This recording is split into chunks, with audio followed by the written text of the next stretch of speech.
but it just has this ability to just nail you down and will not let you up until this thing is over. The movie is just like holding you by your throat and slowly sucking the oxygen out of you. And just the random ass visuals, like when the twins come up out of nowhere and the old naked woman in the bathtub. I mean, everybody in that movie is scary. Yeah. Shelley Duvall is scary. It's a really good list, but we've got the top 10 that we wanted to share with you. So give me number 10. Number 10 is The Wolfman from 1941. Like I said, one of those OG Universal monsters. And as a kid, I had convinced myself I was a werewolf. Why did you believe that? Because as a child, an 8-year-old in our library at our Catholic school was a book about So You Think You're a Werewolf. And it had and it had all these things of like, if you have this, if you have that, if you have this, you're a werewolf. And obviously Teen Wolf was a big thing at that time. And so I went to my parents. I'm like, am I a werewolf? They're like, no, you're just an idiot. And they're just like, why is that book in the library? So while the girls were reading Judy Blume, you were pretending you were a werewolf. That says a lot, actually. Yes. Yeah, exactly. Yeah, it says a lot about me, I think. Yeah. All right. Let's take a look at this. I killed Baylor. I killed Richardson. If I stay here any longer, you can't tell who'll be next.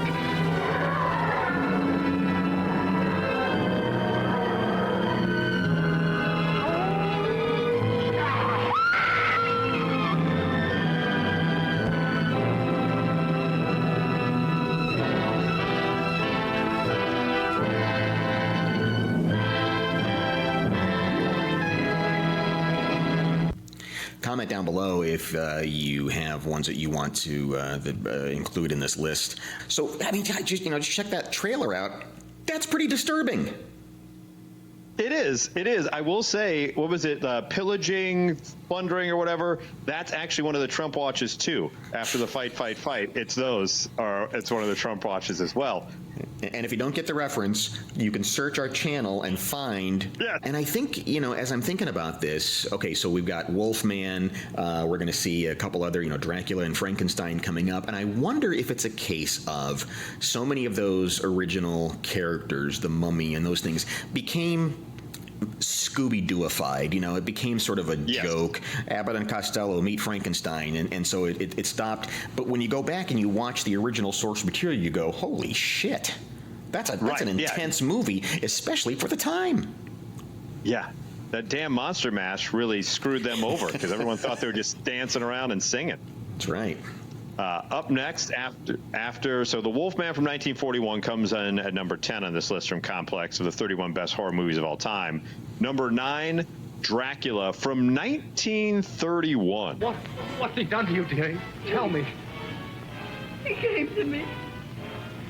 He opened a thing in his arm, and he made me drink.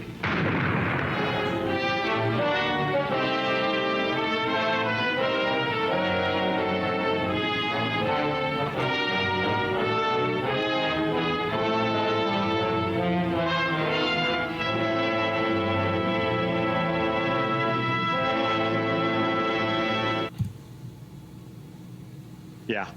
That'll keep you up at night. Exactly. I remember, was it Dark Shadows? Was that the TV show? Like in the 70s about it was kind of like the soap opera, the at night, and it was about vampires. And I remember like my grandmother watching that one time and it freaking the hell out of me. When did Bela Lugosi pass the horror master torch to Vincent Price? Is the question I ask. Yeah. Because it seems like that's a good question. I don't know. And I guess I have trouble putting them in the same category because Vincent Price was almost the conductor of scary things. He wasn't a scary person himself, but wherever he was, something scary was going on. Scary happened. Whereas Bela Lugosi obviously would transform himself into these crazy creatures. This next one from a studio that I don't know if they know how to make a bad movie, A24. Oh, they have such interesting stuff. They are willing to take big swings, and I really enjoy. Like, I think they did the Civil War movie that was shot like with Kristen Dunst is really good. But Hereditary is the name of this one. I've heard good things. I don't really have much of a point of reference. Well, watch 45 seconds of this and tell me if it just doesn't freak you the hell out.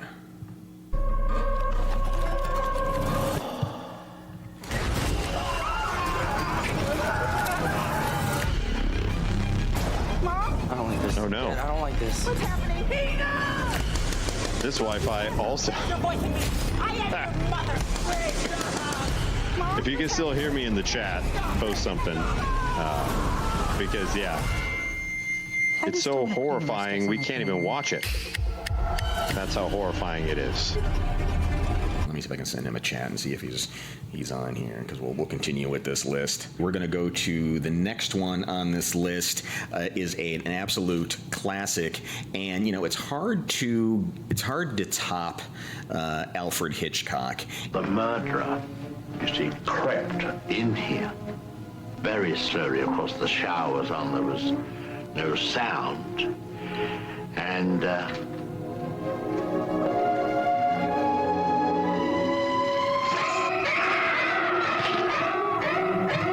see it uncut, intact. No one will be admitted to see it except from the very beginning. Alfred Hitchcock's Psycho. Rated M. Suggested for mature audiences. Parental discretion advised. And so, and that was a true thing when the movie came out, was that they truly wouldn't let you in after the beginning, because the beginning was such an important part of it. Ah, that makes sense. Number six is one I take a little bit of umbrage with, it being this high, but you have to remember it gets crapped upon now, but you have to remember at its time it was groundbreaking, and it kind of was the first of the POV horror movies. Yeah, the found footage phenomenon began with this movie, and if you so you have to put aside all the other found footage stuff, because a lot of it is just garbage, and really appreciate how remarkably well this was done. And I think it was at Sundance where they entered it in the documentary category. We know it was people. Yeah. Well, even if it wasn't, I'm not going to play with that either. And it's all because of me that we're here now. Hungry and cold and hunted. Just want to apologize to Mike's mom and Josh's mom and my mom. Tell me where you are, Josh!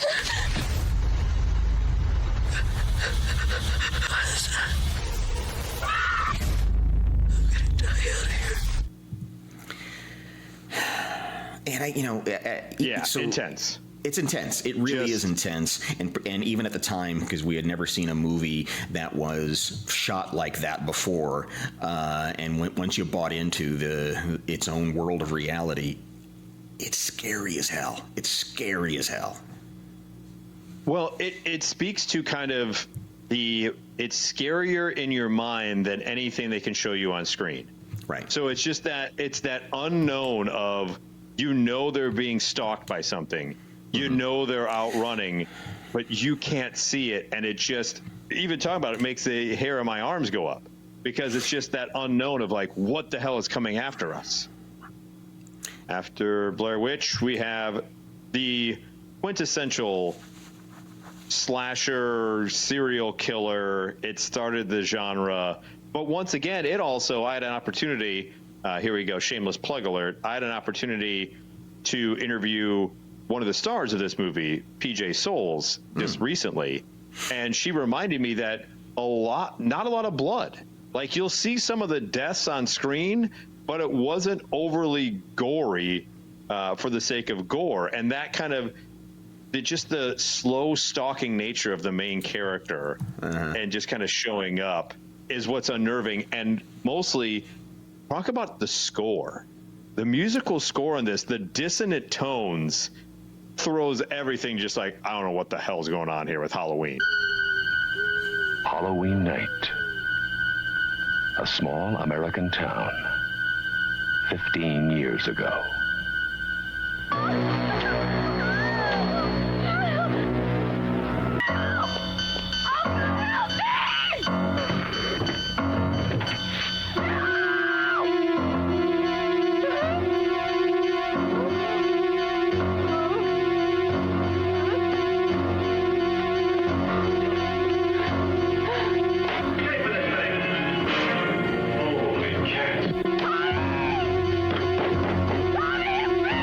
Halloween, the night he came home.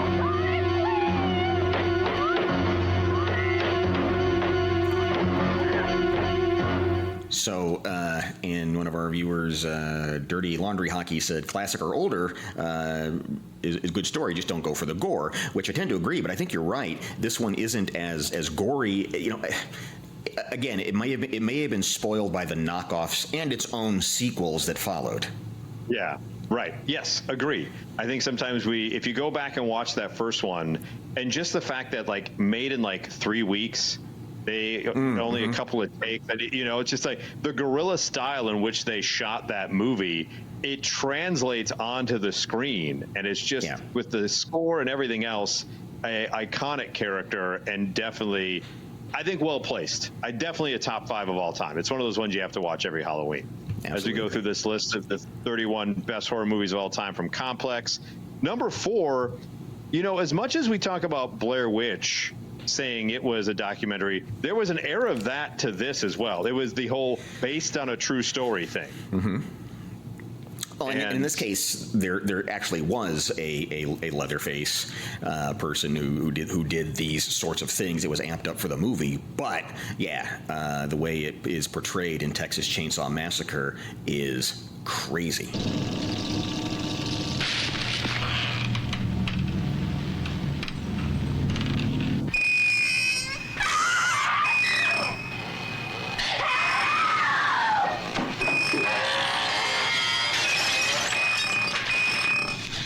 Sally, I hear something. Stop.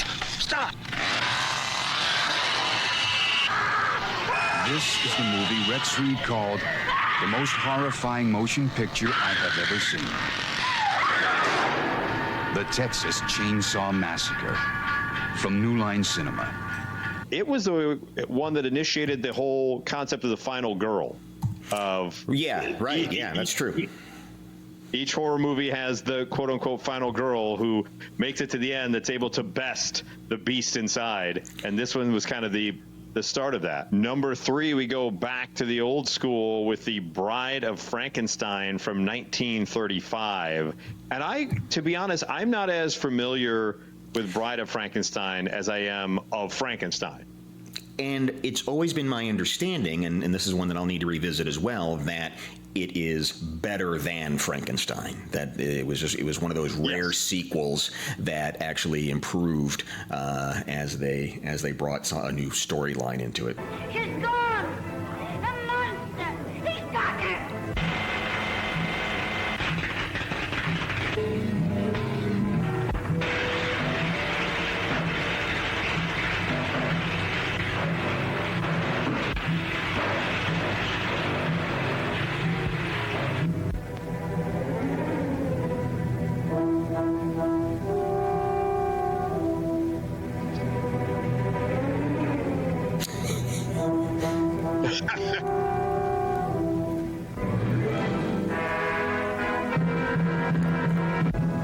That's some pretty of entertainment in 2 hours. In just 2 hours, and your life is over. There's nothing left after that. That's some pretty intense camera work too. When you look at the shadows and the things that again weren't being done in cinema at that time. Yeah, especially for 1935. It's not like they had the technology we have today where your phone can do all that. No, some guy's got to be running and doing this and swinging a jig around and everything else. All practical effects, just done in camera, and a brilliant score and just a really good story, and worth a watch as well. Yes. As we move on, by the way, quickly before we get to number 2, the new take on The Bride by Maggie Gyllenhaal. Have you seen the trailer for that? No, I've not. Christian Bale plays Frankenstein, and they're playing Frankenstein and the Bride of Frankenstein like Bonnie and Clyde. Oh, neat. They go on like a crime spree, and like it looked like a really cool take. That comes out, I want to say, in January of this upcoming year, January 2026. Maggie Gyllenhaal is the bride. Check that trailer out if you have not before. As we get to number 2 on this list of the 31 best horror movies of all time, The Shining.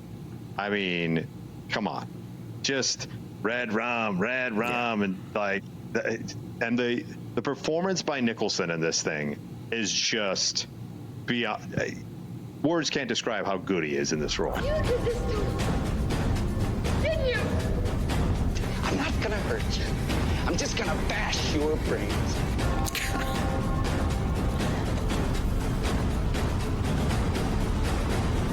Here's Johnny.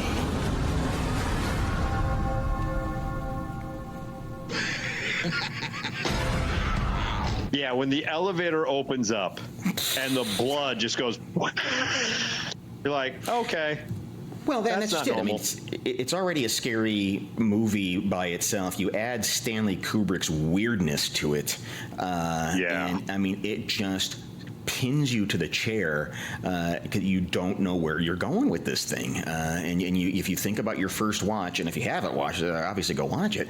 But it just has this ability to just nail you down and will not let you up until this thing is over. And it's not, you know, that trailer is almost deceiving because it pounds and it's going and the movie's not like that. The movie is just like holding you by your throat and slowly sucking the oxygen out of you. Much like the slow descent into madness of the main character.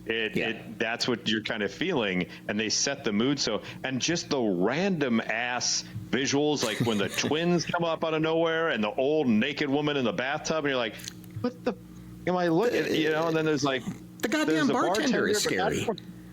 Yeah, exactly. You know? And he's not the same as the toilet attendant, is he? He's not the bathroom attendant. I mean, everybody in that movie is scary. Yeah, Shelley Duvall is scary. I mean, it's awful. Even the guy who has the shinning, who can feel Danny's presence, he's a little scary there too. Yeah, that's Scatman Crothers or whoever it was. Scatman Crothers. I can't remember. Yeah. He does an impression. He does an impression of Bugs Bunny, and it's scary. The whole thing is scary. It's goofed, but not as scary as number 1. Now, I will preface number 1. I may have to look away when this trailer hits because I am scarred to my core, and I think part of it is my Catholic upbringing, but part of it is this movie was foisted upon me. All right, I was a scaredy cat as a kid. Vincent Price's voice in Thriller scared me. That's how much of a scaredy cat I was as a child. Okay, so I had not really watched a horror movie, and all of a sudden on a random ass Wednesday in my theology class at Marmion Military Academy, we're discussing possession and the different things that are going on or whatever. And so Brother Jude says, hey, on the topic of what we've been discussing, we're going to watch The Exorcist. Oh my Lord. I can't believe they showed that to you. I've never seen a single scary movie in my life. And they've hit, and so, and Bro Jude, now granted, I'm a freshman in high school. It's an all boys school. So you can't be like, sorry, teacher, I would like to leave the room. Like, you're never going to live that down. You're going to be like, oh, he's the wuss who left the room. So I'm watching it, and I break out in a cold sweat and just start feeling nauseous and it was just the worst. And I was like, I can't do that again. Thank God we only watched it in that one class period for like a couple of the scenes. But I was like, what is going on here?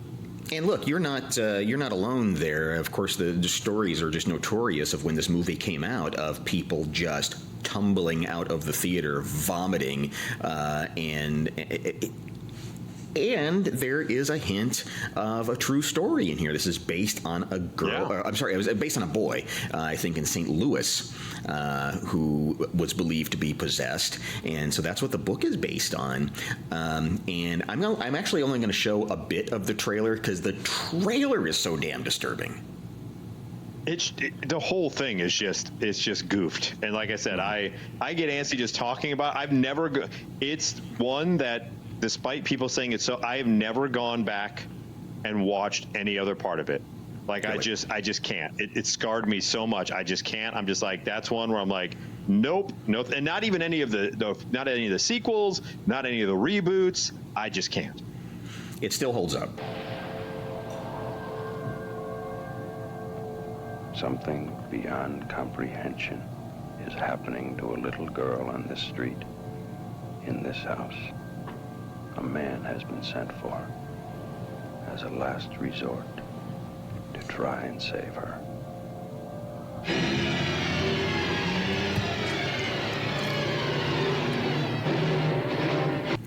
I'm going to stop right there. Yeah. Nope. No, thank you. No, thank you. This goes on for another 90 seconds of just these freak faces appearing on screen one after another. It's not... Holy Jesus. You know, and these are just like frames from the movie until it finally gets to its resolution. And so, yeah, if you're not... I mean, it's just everything about it is horrifying. And yeah, it's hard to watch. Yeah. Can you imagine? God. Yes, sorry. Going to the movie. Sorry. Can you imagine going to the theater and this trailer plays and you're going there to see probably, I don't know, probably an R-rated movie, I would imagine. Yeah. But you go in and you're expecting one thing and then you got to sit through that like you're like, and then there's Maud. And then there's more. And what the hell am I watching? And one of the, I think one of the aspects of The Exorcist that really makes it a fascinating film is when you watch it, there is little to no score. So there isn't the tension music. There's just tension silence. Which is sometimes worse. It's worse. Yeah. It's worse. Way it's worse. Like, it's the same thing like with Blair Witch Project. I mean, it's just all the Hollywood stuff appears to have fallen away when you watch the movie. Oh, yeah. That's true. So you're immersed in more of like, oh, my God, this is actually happening in real life. I think so, yeah. I mean, that's always been my take whenever I've watched it is with little exception, there's not a lot of soundtrack to it. And I think that makes it more intense. It doesn't have the bells thing or whatever. That Tubular Bells, made it. Yeah, that made it onto like the top 40. It did, yeah. It was a top 40 hit. It was played on all the the top 40 radio stations. And now here's the theme from The Exorcist. Right, just out of nowhere. A couple I want to hit real. Yeah, a couple I want to hit real quick. We don't, but I just obviously Night of the Living Dead. I love the metaphor of that. Romero, I'm a mark for Romero. I love all of his work. I'm a big zombie guy. Night of the Living Dead is another one that just kind of, much like The Shining, you're just sitting there, you're like waiting, and then the ending happens. You're like, oh damn, I didn't, like, you think one thing, you're like, oh, they're saved, and then you're like, well, one person's saved, but one person isn't, and there's a reason for that. So I love that one, and another one that just kind of the vibe of it, The Thing. Oh yeah, with Kurt Russell, like just the whole vibe of that, of just like out in a desolate like outpost in frozen tundra, and you're just kind of in the middle of nowhere with nothing around you, and this thing, pardon the pun, but the actual thing is just there, and you're not quite sure, and that one really gets me too. It's a really good one to watch where you just turn all the lights off. One that I've never seen that's on the list too, that much like I think the Exorcist thing, Suspiria, just so bizarre. Okay. That I have a similar story that you do. Is Suspiria. In the early days of having cable at home, Suspiria was one of those movies that kept popping up on HBO or whatever we had at the time. And there was this moment in time of where you just, okay, whatever movie's on next, I guess we're watching that. Yes. It is a disturbing movie, and I was 10 or something like that when we were watching it, and yeah, it's one of those where even if I see the trailer for it or a clip from it, it's like, oh, I get the same heebie-jeebies you do from that. Never seen it, but I've heard so many people who are horror aficionados say, "Yep, not for me, not for me." So, pretty cool list. You can check it out for yourself.